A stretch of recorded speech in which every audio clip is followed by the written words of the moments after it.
Not exactly a war.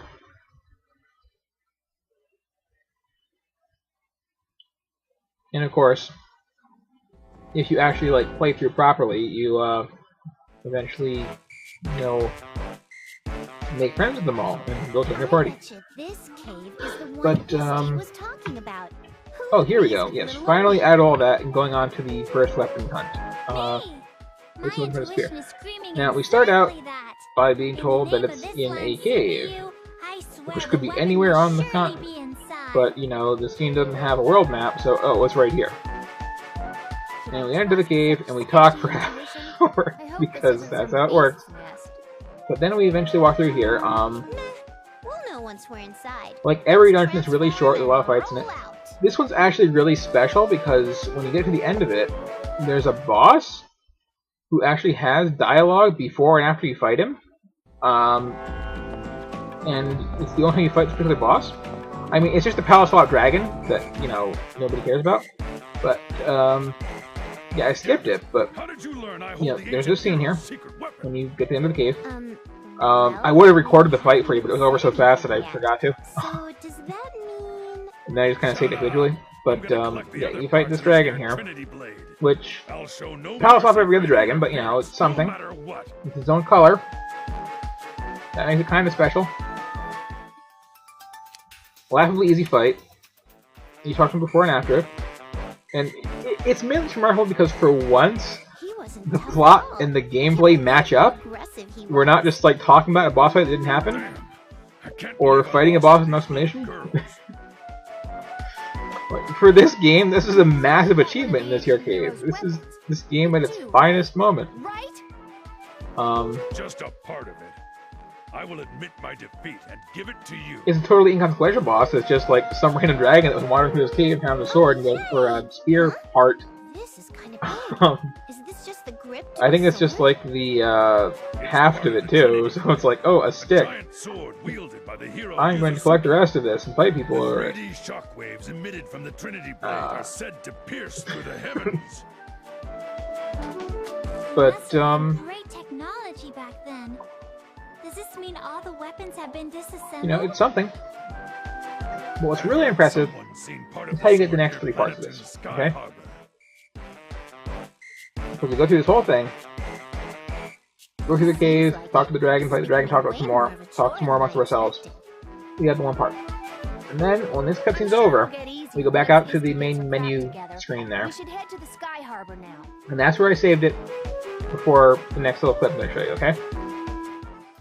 Now, from here, okay, that little plot scene you just watched, I just watched that in game, then paused it and showed it to you again because I forgot to record it. Okay, so go to the Explore menu. Okay, I showed not myself, but so I didn't realize how big it was going to be. So you do that. There's a little like paragraph description. It adds new map location. Okay, you go in there. So where should we? And you go straight into this conversation here. We're at the end of the landmass, right? The second piece of the spear has no dungeon, no boss. It's just load something up. Here's an event. You talk to someone. He hands it to you.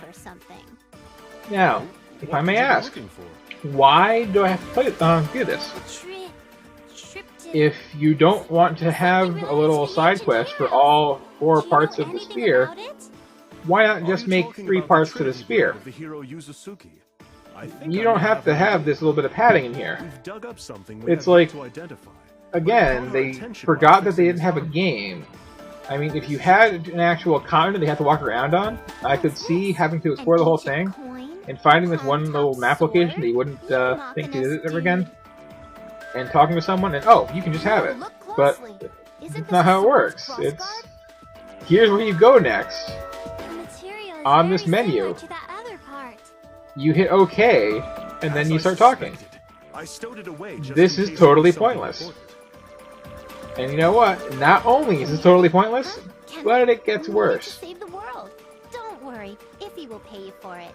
Because as soon as we find out we get the second piece here, you get to see where we get the third piece of this particular spear.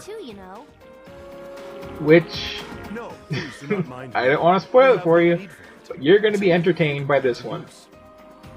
I know I was. That's why I had to reload my game and show it to you again. So there's the second piece. Now we have 2 pieces. Oh boy, we got the second piece. Still missing the blade, though. We have to keep And I thought there were 3 pieces of this one, actually, when I was first going through this. Because they call it the Trinity Blade, and talk about how we just need to get to the blade part here. Was said to have vanished from the public eye after defeating the goddess. And again, it's not like there's even any optional stuff to do between these bits here. It is literally just go here, now go here, now go here, now go here. There's no cycles popping up, there's nothing. You just keep at it. These 3 events are all back to back. Or 4 events, rather, down in the cave. So, okay, we go back in here, explore, new. Little tiny brief go here description. Back out of there, go to the search menu. Go to the same location on the map. And here's another conversation. What's with the ruckus? Now it's a cave though, because the actual application doesn't matter. So okay, in this cave over here, here's some old guy. Do we have to go through a dungeon first? No. We just skip right to the conversation bit. And this guy is also just going to talk to us for a while and give us the third part of the spear. People like you were around in any age. So that's 2 pieces of this 4-part weapon, which are just sitting there. But it got buried due to an earthquake. There's no way to not get them. There's no challenge involved. It's just an endurance test against the dialogue. What I don't get is with how often they'll just set you through half an hour of dialogue without any break. These, you have to load up each segment individually from the menu there.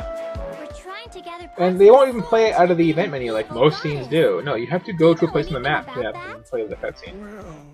It's like they go to all this trouble to make it look like you're going to get some actual gameplay, and then at the last minute they just yank it away and laugh in your face.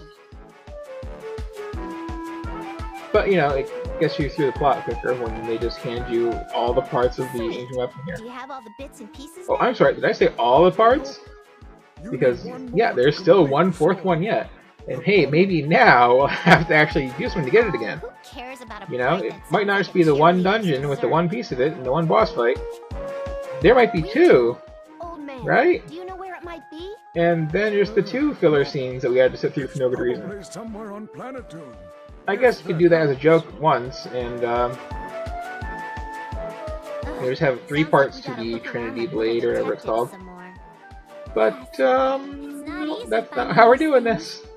I want to sleep in my own bed for We've got a separate little scene and a separate location for all 4 pieces. And guess what? When we load the main menu up again, and we come back through here. Sorry I'm laughing, but this is the second time I watched this. Here's the 4th and final piece of the weapon. Actually, wait, this one was a sword, wasn't it? Sorry, the spear was later on. I can't really read the text at the pre-resolution that I'm watching this at when I'm talking over it. So, I've been saying sword this whole time. Anyway, the 4th part of the sword is another thing that you just get by going to the menu, hitting a little preview thing, going to the map, going to a location, and sitting through yet another cutscene. No dungeon, no boss. The first part of this 4-part weapon you have to fight for. The following 3 are just handed to you, one at a time, back to back, with no gameplay whatsoever. They just drag this the hell out to give you a weapon that they didn't have to put in the pieces in the first place. You only have to do one thing to get it, and then just sit through garbage conversation. Quality. That's all I have to say.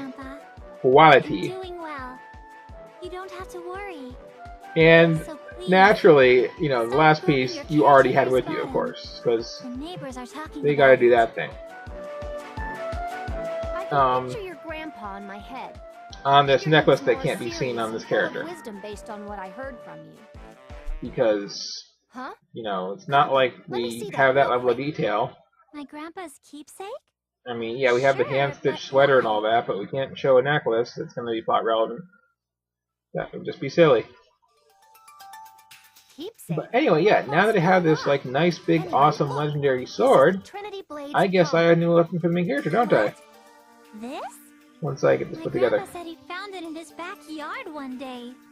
Connect this to the end of the grip. So I can equip that and probably have a cool weapon to use for the rest of the game. Perfect. Unless, of course, it's just a stupid plot token Pepperoni. that can't be used as an actual weapon despite being called that. But would they do that? That would just be a silly thing to do, wouldn't it? Trinity blade. I mean, what would even be the point in going through all that if you're just going to tell me that,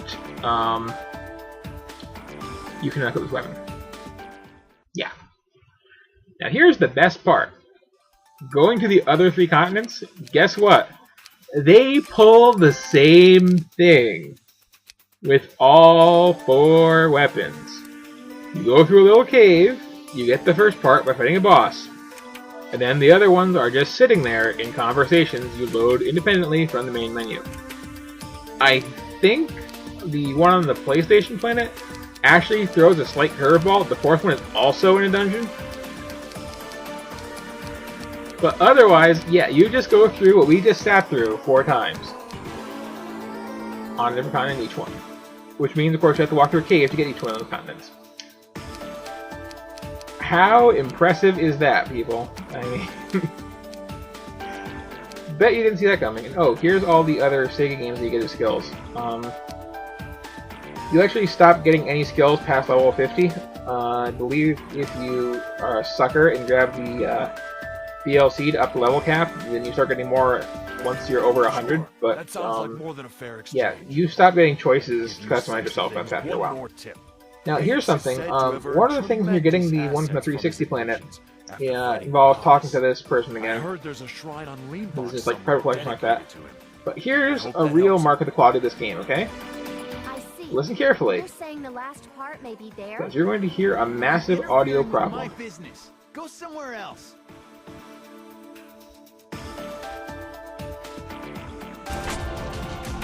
Yep. They just played the wrong clip in a mandatory plot sequence. Good going. And the other thing I noticed around this time was that I finally had enough AP to use that move that I have for the entire game. The one that costs 100 points. And here's what it does. It turns Neptune there into a big Macross-style space plane. It flies around for a while and shoots a big laser blast that way you're fighting.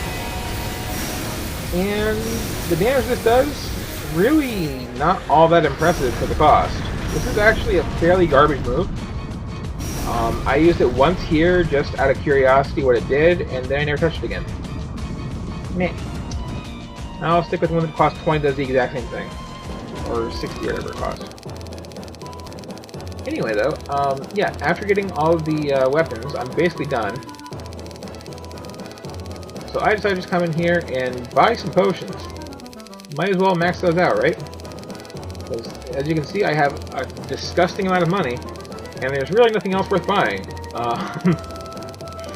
The rest of the equipment, I'll probably show you way later on, but there's a bunch of purely cosmetic stuff you can get for every character.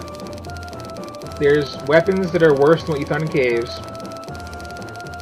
There's bracelets that you already found in caves.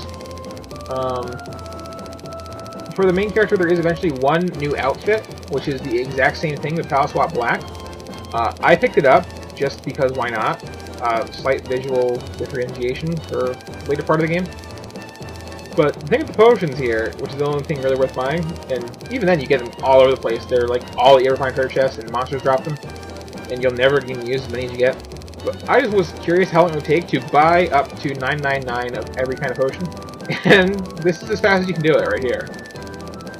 There's no, like, just buy maximum. You have to hit to the right until you have them all.